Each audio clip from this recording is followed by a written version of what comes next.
was definitely in the crazy heat. In the month I was talking about before, in April, when I was in Chinandega at that point, and that's the hottest city in pretty much all of Nicaragua, and just the extreme heat where I could feel my feet burning through my shoes in the I could feel how hot that the tarmac was, and just got to about 115 degrees plus humidity. You're just walking around outside, I could just feel the sun all over, just sweating literally all over, and that was just pretty normal, but there were a couple days where it got really, really hot.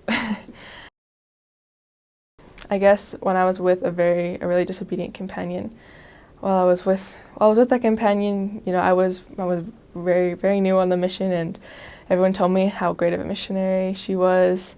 And so I followed her around. I did everything she did, and then, things started to add up, and I realized that we weren't doing what we were supposed to, and I was struggling because I thought, oh, well, she's supposed to be this great obedient missionary.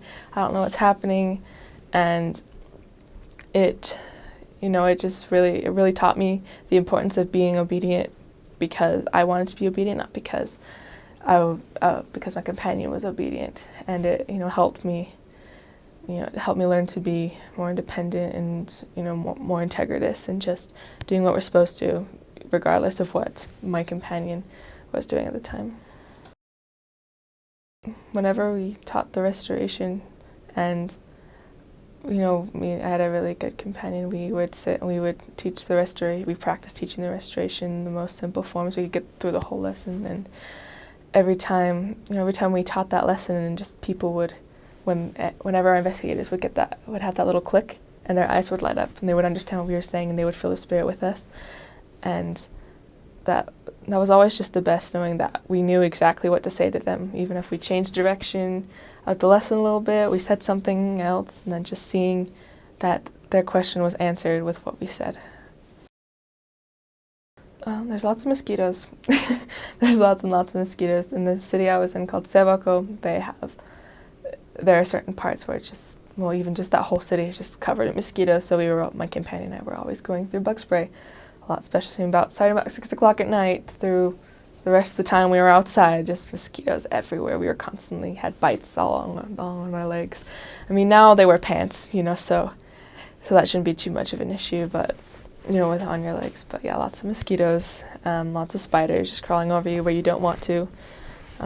I was chased by a pig one time when we were talking to a member. She had a pig, and a lot of people have their own pigs.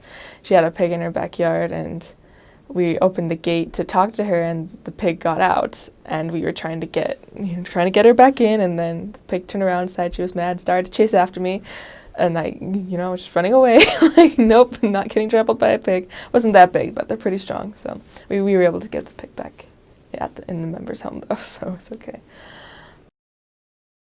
Just the importance of not judging people. Just how each of us, we all have our own sins.